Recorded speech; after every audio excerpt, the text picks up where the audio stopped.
Hey y'all, JaemiO here, and today's food tech video is about microwave gadgets.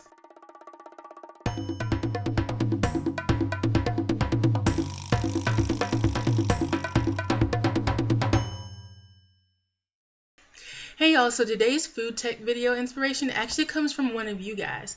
So I had a viewer message me asking about microwave cooking gadgets, specifically because he's pretty much on the go and he's always trying to find something that can help him save time in the kitchen but also produce really good food.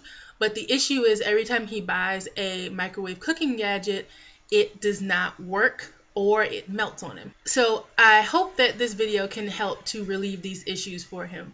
So a little bit of background, I actually got started in the food community with microwave cooking. So I used to do a microwave cooking website.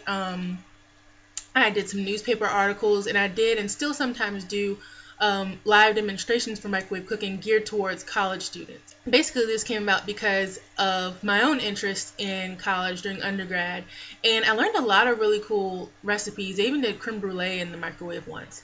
But today specifically, I just want to address the microwave cooking gadgets that this particular individual was having.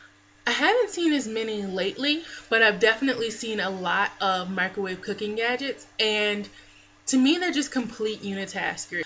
I think the only one that ever really intrigued me was the omelet one, and it was more so because of the shape. So it was like an omelet cooker microwave dish, and you put the eggs in there, and then you put it in the microwave, and it's supposed to make an omelet.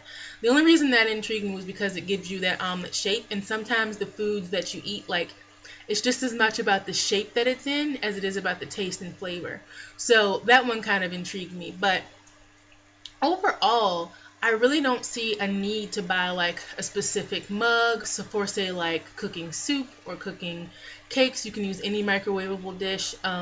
Same thing with the egg cooker or the bacon cooker. You can use any microwavable dish to cook foods in the microwave. It's just a matter of having the right timing and the right setting. So like say for instance when I was doing the creme brulee, of course you don't want your microwave to be on high, you actually want it to be on low so that it can cook the proper way instead of just scorching it. So with the eggs in mind, I actually used a Pyrex dish where that is microwave safe, and I just used some leftover eggs and onions that I had left from doing the last video.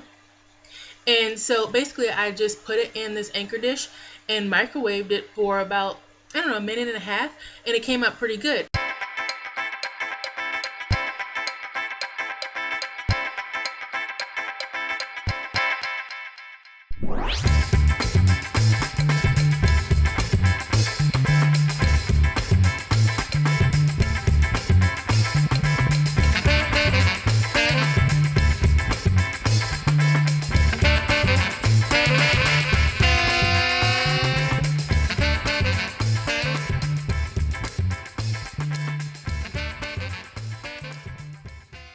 Now, I will say this. When I was a kid, my mom used to make me scrambled eggs in the microwave, and I hated them. Like, I would not eat them at all. I think part of that was because she was way overheating them, and the other part was because I didn't really like eggs as much. Like, they didn't really have any seasoning. I think it was just scrambled eggs, and she threw some cheese on top. I like the cheese, but I did not like the eggs. No offense to my mom. She's actually a really great cook, but microwave eggs were not her thing. Basically, when it comes to cooking in the microwave, you can, like I said, you can literally cook pretty much anything. I've actually done turkey breasts. I've done mashed potatoes. You do want to think about how much moisture you have in there. I think mostly we think of a microwave as something to reheat, but really it comes down to you want to have a microwavable dish because if it melts on you, especially if it's plastic, that actually creates a carcinogen, meaning that it could cause you to have cancer later in life. Two, you want to have it to be a microwavable dish because you want it to hold the heat properly.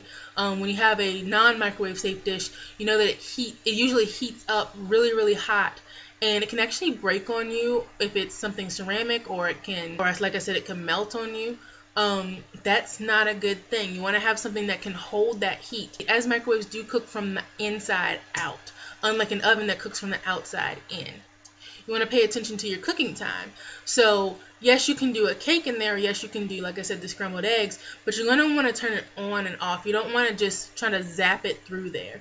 And also think about it in a different way. When you're cooking on the stove, You're mostly using it to heat through the process and cook what you're making. You're not using it to make what you're cooking. So by that I mean when you do something like, say, tacos, if you wanted to have like a ground beef, yes, you can have the ground beef in there that's getting cooked by the microwave, but you don't need that to make the whole flavor for you.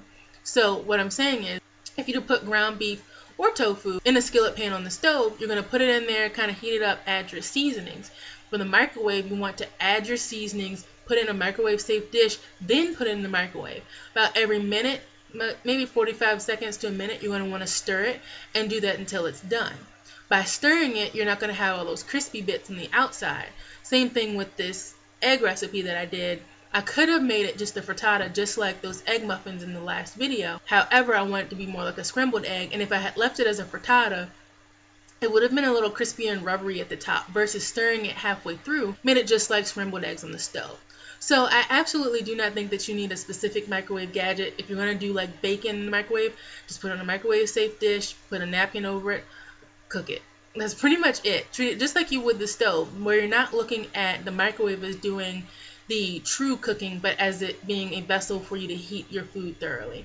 So with that said, and if you guys have any questions, of course you can leave comments below. And as always, this channel is dedicated to helping to empower people through food. So if you like today's video, please give me a thumbs up and share it so that you can help others be more empowered through their stomachs. As always, a special thank you to my foodies on Patreon, and thanks for watching.